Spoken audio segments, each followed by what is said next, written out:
feel like a fraud despite your accomplishments? Or someone compliments you and you think, if only they knew the truth? Well, today we are diving deep into imposter syndrome, uncovering the reasons behind it and learning how to conquer it on this episode of The Mirror.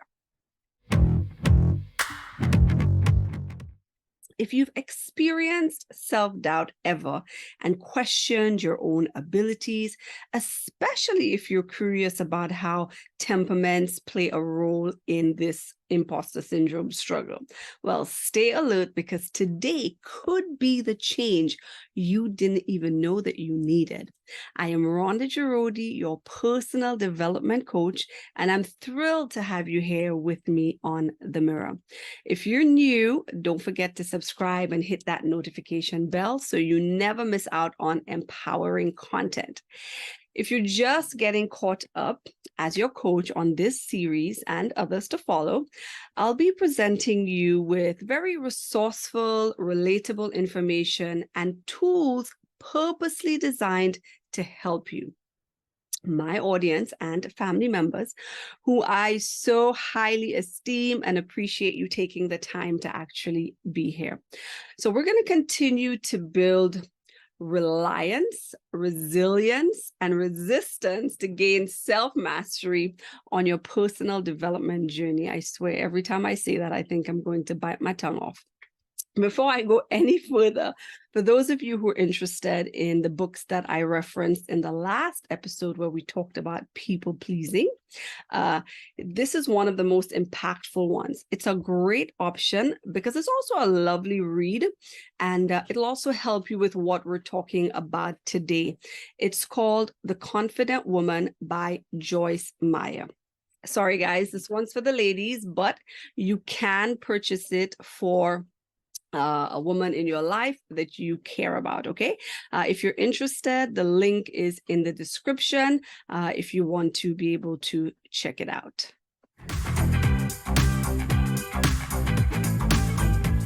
Where does imposter syndrome come from? First of all, it can come from a sense of perfectionism, setting excessively high standards and feeling like a total fraud when you are not able to meet them. Comparative thinking, so constantly comparing yourself to other people and believing that they are better than you or they're more competent than you are. And then there's the attribution of success, always believing that your success is due to luck or some other external factors rather than your own abilities. Obviously, God has a hand in it too, but you have to cooperate. You have skills, you have abilities, effort, all of that. That's you. Then you have the cultural and social pressure. Societal expectations and stereotypes can definitely contribute to feelings of inadequacy.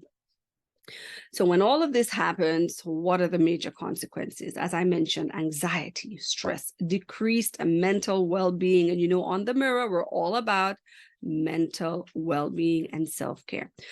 You underestimate your abilities and you constantly miss out on great opportunities. You have difficulty accepting praise and recognition. I'm not saying you have to be boastful and you have to be, over the top, but someone can compliment you and you can say, thank you very much. I appreciate that. Simple. And then, of course, you impair your own performance and your career progression. So please, stop the imposter. Let me show you where this imposter can show up in ways that you may not even, expect it. For example, you have an excellent student who is consistently excelling academically, yet they always feel like they don't deserve the grades. Does that ever happen? Absolutely. It happened to me all through secondary school. In your professional life, someone who's highly accomplished, they get promoted, they do well, they attribute all of their promotions and their achievements to luck rather than their skills, their discipline, their hard work, and their education. You have a creative, for example, and they always doubt the quality of their work, and they're so reluctant to accept praise for what they've produced, despite receiving critical acclaim. An entrepreneur, for example, they have a successful business, but they always downplay their achievements. These are some of the ways it can show up. So how do our temperaments impact us when we're dealing with the imposter? You have the choleric. They're passionate, they're fiery, motivated by getting things done. These individuals experience imposter syndrome because of their tendency to constantly need to achieve. And that's how the imposter can attack them, because they have this need and they have to accomplish a lot, yet they're always feeling a bit inadequate. So they're always afraid that one mistake will expose them as being incompetent. Then you have the sanguines, sociable, bubbly. They love people and they're motivated by fun. So these people grapple with imposter syndrome because they fear not living up to other people's expectations. So you think of somebody who's super outgoing, they're great, but they're constantly doubting their creative abilities in spite of the recognition from other people. You have the phlegmatic. They're logical, they're calm, and they're motivated by peace. These individuals suffer from imposter syndrome because they dislike drawing attention to themselves and they always worry about being found out as a fraud. You know, someone, they're calm, they're collected. Imagine this team leader who fears that they're not qualified to lead the team that's in their care. And then you have the melancholics, the thinkers. They're creative and they're motivated by getting things right. They're a little bit on the perfectionist side. They will struggle with imposter syndrome because of their analytical nature and their fear of not meeting their super high standards. So you might have a writer. Yeah, I always use a writer. And they doubt their writing prowess because they're just constantly second guessing themselves and they can't even take praise for their work. And that's a constant mental toll on them. All right, so I know we're covering a lot of stuff, so let's take a quick break for an audience question.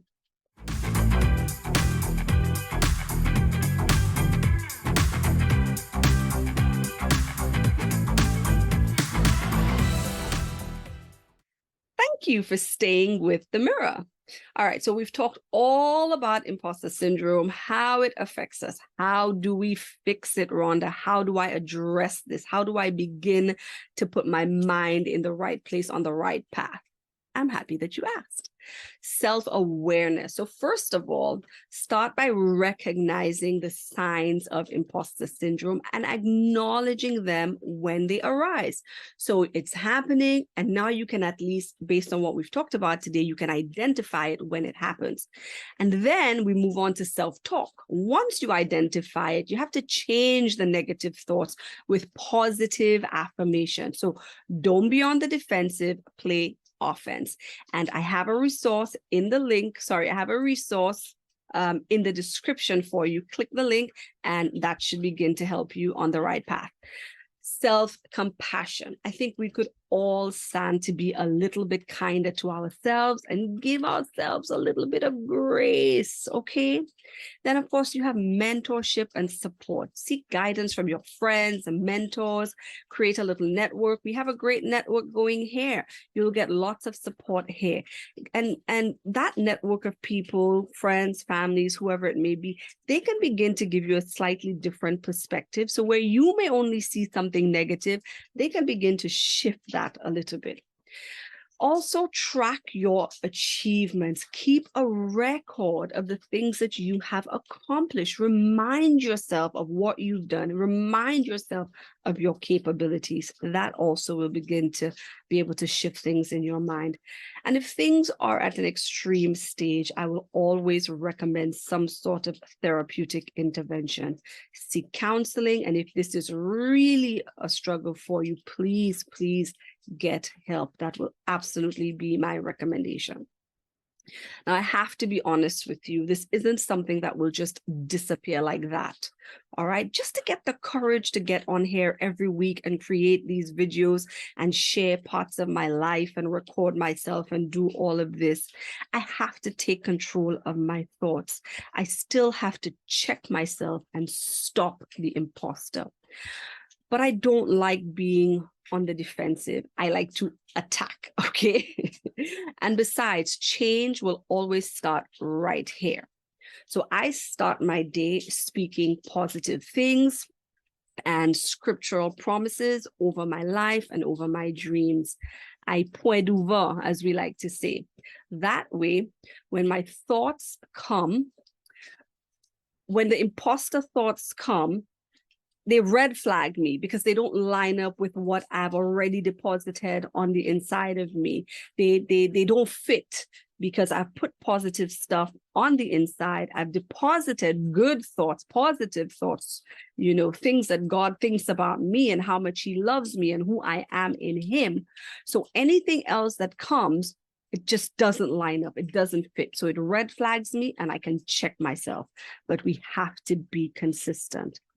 Imposter syndrome is a very common struggle, but it doesn't have to define us. So by understanding it, the reasons, getting support, and practicing self-compassion, we can conquer it. And you certainly do not have to do this alone. We are here. We can support one another. We can grow together. So unmask the imposter and embrace your brilliance. If you found this video valuable, please share, like, comment below. Email me at rhonda@rhondajarodi.com with your experiences, your strategies for overcoming imposter syndrome, or any other feedback that you'd like to offer. Remember, you are not alone in this journey. Let's support one another as we work towards being the best version of why God put us here. So I've created a list of daily affirmations, just a few to begin speaking over yourself.